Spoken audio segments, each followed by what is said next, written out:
चलिए, तो जैसा कि आपको दिख रहा होगा, टू और टू का हमें इसमें यूज़ करना है।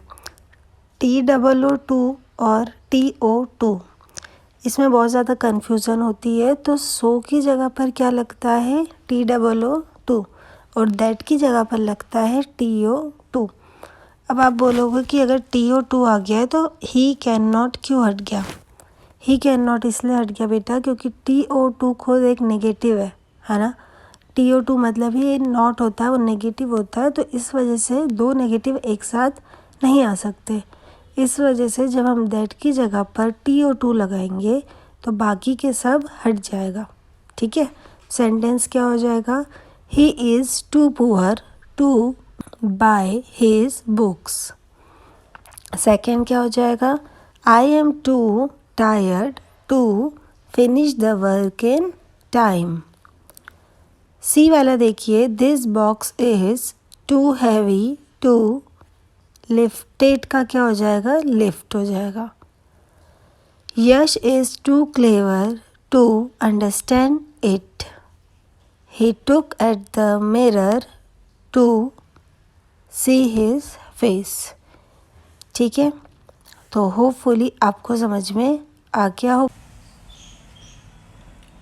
चलिए, तो कई बार क्या होता है स्टूडेंट्स कि आ जाता है कि TOOO और टू का यूज़ करो, और कई बार ऐसा होता है कि आ जाता है rewrite the sentence using an infinitive. तो आपको ध्यान रखना है कि क्वेश्चन क्या पूछ रहा है। नेक्स्ट देखिए आप, मैंने आपको पढ़कर बताया था अभी, rewrite the following sentence using जिरन।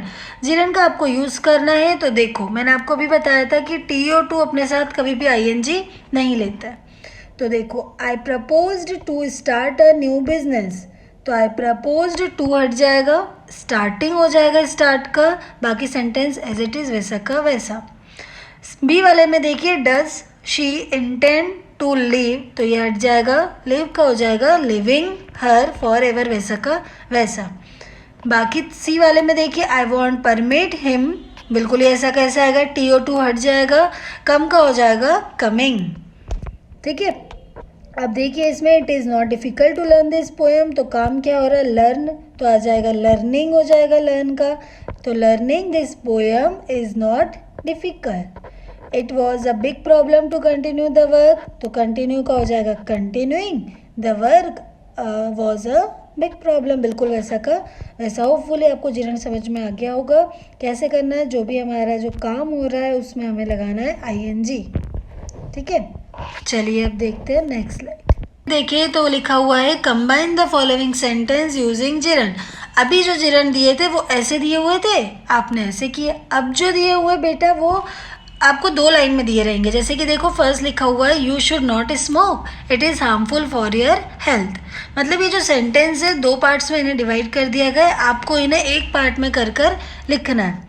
और आपको ब्रैकेट में लिखा है बिगिन विथ स्मोक, स्मोक से आपको स्टार्ट करना है। जब भी याद रखना जिरन की बात हो ING लगता है, तो स्मोक में लगा दीजिए ING। तो smoking is harmful for our, अगर अवर होता तो अवर लिख देते, यहाँ पर यूर है तो यहाँ पर क्या लिख देंगे? यूर। तो smoking is harmful for your health. Hopefully समझ में आ गया होगा। फिर बी वाला देखिए, he worked hard he got very good marks. यहाँ पर आपको करना है बाय प्लस जिरन का यूज़, तो आगे आ जाएगा बाय, वर्कड में लग जाएगा आपका वर्किंग, हार्ड टू गेट या फिर गॉट, जो भी लिखा हुआ है, गॉट वेरी गुड मार्क्स। फिर सी वाले में देखिए, she found her lost child, on plus gerund का यूज़ करना है इसमें आपको। तो इसमें क्या हो जाएगा? ऑन, फाउंड की जगह आ जाएगा finding her lost child, she felt very happy.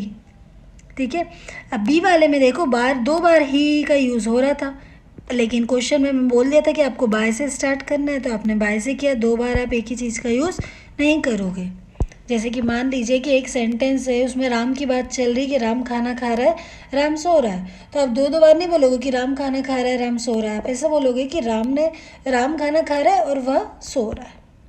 ठीक, फिर है rewrite the following sentence in indirect form. अब आप इसे इनडायरेक्ट फॉर्म में कन्वर्ट करना सीखिए। कैसे करेंगे? मोस्ट IMP, ध्यान से देखिए।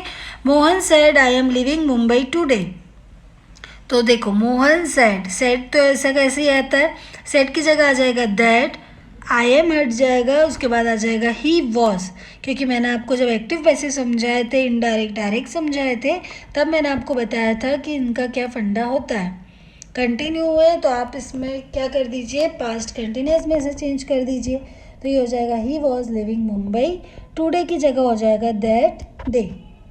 फिर बी वाला भी ऐसे ही होगा, I said to Yash that I have just come from Indore, तो आ जाएगा that he has just come from Indore. Have का हो गया हैज़, बाकी सेंटेंस एज इट इज़ वैसा का वैसा।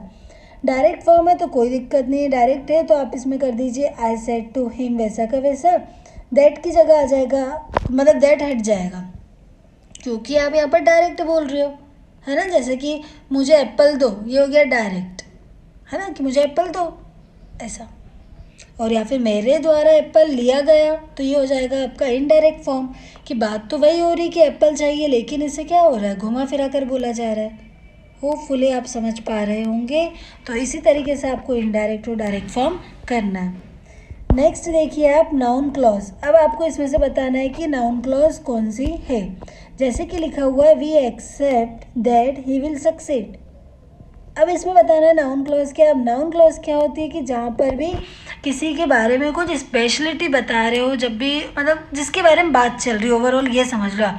नाउन की परिभाषा क्या होती थी, किसी व्यक्ति वस्तु स्थान के नाम को संज्ञा कहते थे हम। तो यहाँ पर भी जिसके बारे में जो भी बात चल रही वो हो जाएगा नाउन। तो इसमें क्या आ जाएगा, नाउन क्लॉज क्या है इसमें, ही विल सक्सीड। ये देखिए, तो आप इसमें क्या लिखोगे, आंसर लिख के दैट ही विल सक्सीड। जैसे कि इसमें आ जाएगा God alone knows that he is quite innocent. तो यहाँ पर क्या आ जाएगा, दैट से लेकर इनोसेंट तक क्या है, पूरा नाउन क्लॉज। थर्ड वाले में क्या आ जाएगा, देख लीजिए, he fears that he may not pass, तो दैट से पास तक। फिर उसमें भी वैसा ही आप देख लीजिए। फिफ्थ वाले में देखिए, how said won the first prize in a mystery. तो इसका क्या हो जाएगा आपका, how Sahil won the first prize. ठीक है, तो यहाँ पर साहिल की बात चल रही, तो उसके आगे से हम लगा देंगे, तो हो जाएगा नाउन क्लॉज। उसके बाद है एडवर्ब क्लॉज। एडवर्ब क्लॉज होती है जब आप वर्ब की क्वालिटी बता रहे हो कुछ, ठीक है। तो you may go home when you have finished. तुम घर जब जा सकते हो तब तुम्हारा ये वर्ब हो जाए, तो व्हेन यू हैव फिनिश्ड क्या हो जाएगा, adverb clause. Till you return, यहाँ पर हो जाएगा adverb clause. We do not always do as we think, तो एज वी थिंक हो जाएगा adverb clause. You will win the prize if you work hard, तो अगर वर्क हार्ड करोगे तभी तो प्राइज जीतोगे, तो ये क्या हो जाएगा, if you work hard, adverb clause हो गई। वैसे ही हो गया। उसके बाद है एडजेक्टिव क्लॉज। एडजेक्टिव क्लॉज हो जाता है जब आपने एडजेक्टिव पढ़े होंगे तब समझा होगा कि जब आप किसी की स्पेशलिटी बता रहे हो, किसी की कुछ क्वालिटी बता रहे हो, है ना। जैसे कि ही लाव बेस्ट हु लाव लास्ट, तो इसका क्या हो जाएगा, who love last, adjective clause. I am the monarch of all I survey, तो that I survey. He told a story that one could never believe, तो एक जो स्टोरी बताई वो किसी ने नहीं समझी, तो दैट से लेकर पूरा हो जाएगा एडजेक्टिव क्लॉज। फिर ये इसका आ जाएगा दैट ग्लिटर्स, क्योंकि ग्लिटर्स की बात चल रही है, ठीक है। फिर he gave me filling the blanks 1 rupee note. A and the का यूज़ करना है, प्रीवियस ईयर में आए हुए सारे क्वेश्चन है, ध्यान से देखिए। 1 है ओ अब जैसे आप जानते हो ए एंड द का यूज़ कैसे करते थे हम बेटा, कि जहाँ पर भी अगर वॉवेल्स आता था तो आप लगाते थे एन, वॉवेल्स नहीं होता था तो आप लगाते थे ए। और किसी भी फेमस पर्सन की क्वालिटी की बात चल रही है, स्पेशलिटी की बात चल रही है, कुछ अचीवमेंट किया हो उसकी बात चल रही है, तो आप क्या लगाते हो, द। तो यहाँ पर ही गेव मी 1 रुपी नोट, तो व ओ दिख तो रहा है इसलिए आप एन लगा दोगे, लेकिन वो गलत हो जाएगा। देखो कैसे, क्योंकि आप अगर इसे हिंदी में लिखते हो तो व से बनेगा वी, और वी वॉवेल्स नहीं है, इसके लिए यहाँ पर क्या आएगा, ए। सेकेंड वाला देखिए, his father is filling the blanks MP, तो MP है तो MP कोई भी बन सकता है, ज़रूरी नहीं कि मेरे पापा बने तो उसके पापा बने, किसी के भी बन सकते हैं, है ना। तो MP को जब हम हिंदी में लिखेंगे तो AD का और म, और ए से बनेगा N, इस वजह से यहाँ पर क्या आ जाएगा, N। His father is filling the blanks MLA, तो MLA भी कोई बड़ी बात नहीं, कोई भी बन सकते हैं जिनके अंदर क्वालिटी हो, तो MLA का भी क्या आ जाएगा, आप लिखोगे जब इसे हिंदी में तो M और A से बन जाएगा आपका N। फोर्थ वाला देखिए, it was filling the blanks accident that she fell down. A and the का यूज़ करना है, यहाँ पर ए है, इसके लाइन लगा दिया। He is filling the blanks, यहाँ पे बच्चे मोस्टली द लगा देते हैं, वो गलती हो जाती है। तो यहाँ पर अगर आप देखें कि आप ऑनेस्ट पढ़ते हो इसे, तो आप इसमें लिखोगे एन। हॉनेस्ट नहीं पढ़ते, हम इसे ऑनेस्ट पढ़ते हैं। Diamond is filling the blanks hardest of all minerals. Diamond क्या है? हार्डेस्ट है। और जब भी EST की बात चल जाए, ग्रेटेस्ट हो जाए, टॉलेस्ट हो जाए, लॉन्गेस्ट हो जाए, इनके आगे लगता है the. He is filling the blanks university student. तो यूनिवर्सिटी यू तो दिख रहा है, इसके लिए आप एन लगा दोगे, बट हो जाएगा गलत। ए एन लगेगा, क्योंकि जब हम यू लिखेंगे मतलब य और य से बनेगा वाई, और वाई क्या है? हमारा वॉवेल्स नहीं है, तो यहाँ पर क्या आएगा? ए। होपफुली स्टूडेंट्स आपको ये सारे समझ में आ गए होंगे।